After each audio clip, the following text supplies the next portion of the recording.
Yo, what is going on, YouTube? Welcome back to another video.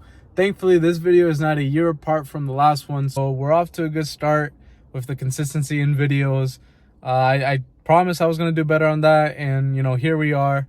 But today's upload is going to be about E85. I've been running it on my car for almost 2 years now, and I just wanted to kind of give like an update on how it's been and give you guys some pros and cons about how I feel about E85. Maybe you guys can learn a couple of things about it if you're like debating on switching to it. This video can definitely help on that. I'm gonna be mainly talking about like the S550 platform, but a lot of these points can also be taken to just any car, not just Mustangs. So we're actually at an E85 station right now. I'm gonna fill up my car and then we're gonna continue with the rest of the video.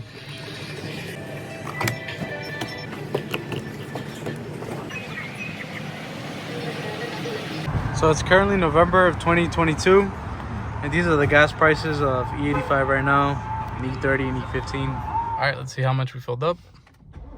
All right, full tank, nice. So before we move on to like the pros and cons of E85, I kind of just wanted to briefly mention what E85 actually is. I'm not gonna give like the best answer, but just to give a broad idea for you guys to understand kind of like what we're dealing with. So E85 is just ethanol fuel mixed with regular gasoline. That's what the E stands for, the ethanol, and then the number after that is just the percentage and volume of ethanol to regular gasoline. So for E85, it would be 85% ethanol and then 15% regular gasoline.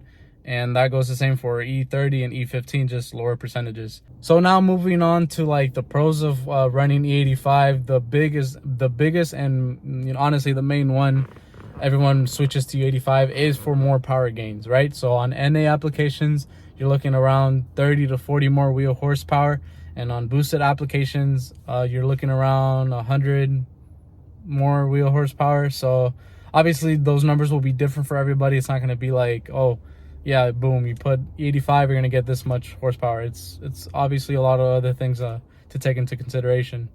This extra power just simply comes from it being a higher octane fuel.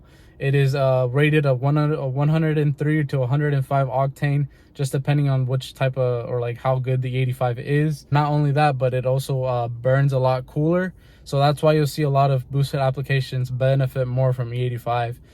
Because the car runs cooler, right? So when you're pushing a lot more air into the motor, it makes it run a little bit hotter.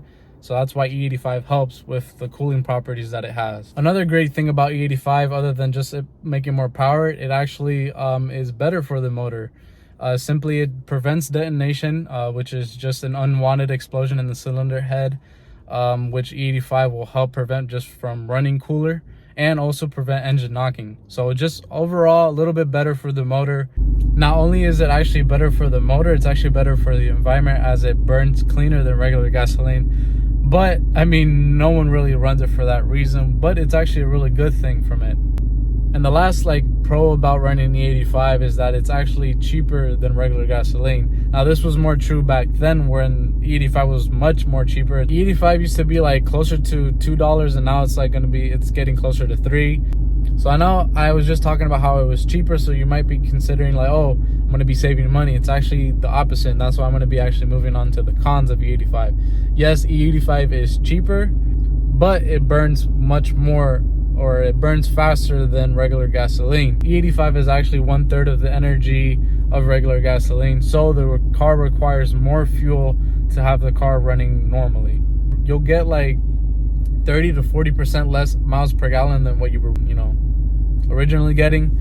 So yeah, expect your miles per gallon to drop a little bit. In my experience, it dropped maybe 3 to 4 miles per gallon. So I'm currently like getting 15 miles per gallon running E85.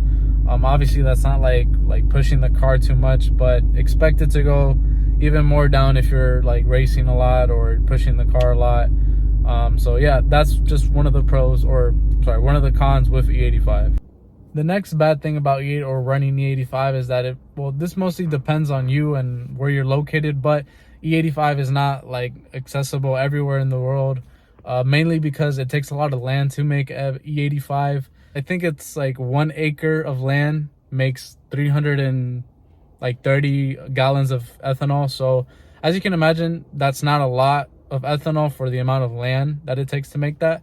So what you're going to see is just less E85 stations around in the world.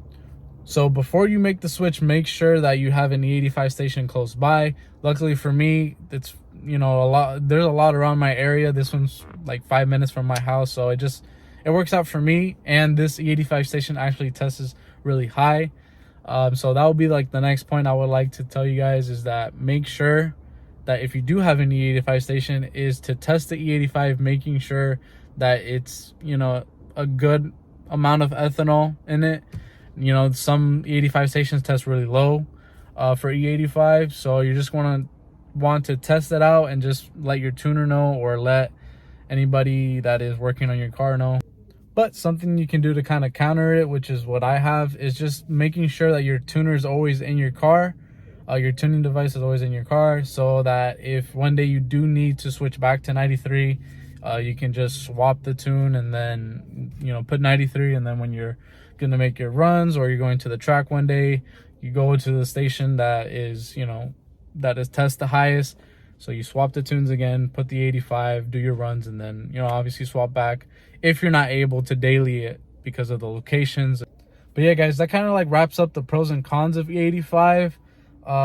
Basically what you got to ask yourself is it worth switching to E85? It basically comes down to the location of, like, you know, your 85 stations. Are they nearby? Are they testing high in ethanol? And, you know, obviously if you said yes to that and you're like able to daily it, then go ahead and make the switch. But if you find yourself, you know, an 85 stations out of your way, maybe it's 30 to 40 minutes the closest by to you, I wouldn't really make that switch. So the main question is, how do I switch to E85 and what do I need? So I'm going to be only talking about the 2018 and up Gen 3 Coyote, since is what I have and what I know. For any other car, just, you know, obviously click on more videos to find out what you need. A lot of cars can run E85. It's just you need to, you know, to swap out some things and making sure that it is compatible with E85 or flex fuel. So for the Gen 3 Coyote, it is really easy to swap to E85. Basically, the car is set up already to run it. It's just basically swapping a tune. But as you guys see, you're going to need a tuning device and just obviously the tune from your tuner to run E85. I'm currently running a Palm Beach Dyno Flex Fuel tune. So I have 3 tunes from them. I have a 93 Flex Fuel and an E85R tune, which is what I basically daily now, or I've been dailying for the past 2 years. It's been really good. I've had no issues running that. Other modifications that my car has is just catless headers, a full Corsa exhaust, and a quarter intake. That with the E85, I mean, this car, it runs great. I've had 0 issues. I mean, I've literally had 2 engine codes pop up on my car, and it's just been O2 related, where the codes have literally just gone by themselves. That being said, I know I just said I've been running the E85 with Palm Beach Dyno and have had 0 issues, but I do know a lot of stories of other people saying otherwise. But that goes the same for any tuner, really. It's mostly just who you want to go with and who do you trust more. You can go off videos, you can go off what people say, but trust me, at the end of the day, everyone's going to be different. Everyone's experience is going to be different, good or bad. So really just take into consideration everything and do your own research, and making sure that you're going to be happy at the end of the day, and making sure that, you know, everything runs smoothly with your car, because that's mostly what it is at the end of the day. So that basically wraps it up for today's video. I hope you guys found some useful information in the video that can maybe help your decision on switching to E85. But if you guys liked it, please give it a big thumbs up. And if you want to see more content like this, I do plan on making another like long-term review on my Corsa catless headers. So if you want to see that, make sure you're subscribed. And I'm basically just going to end off the video with a couple clips that my boy Justin took the other day. Not the other day, it was a while ago, but we took some nice clips of the car here at the station. It was like at night, so hope you guys enjoyed that, and I'll be seeing you guys in the next video.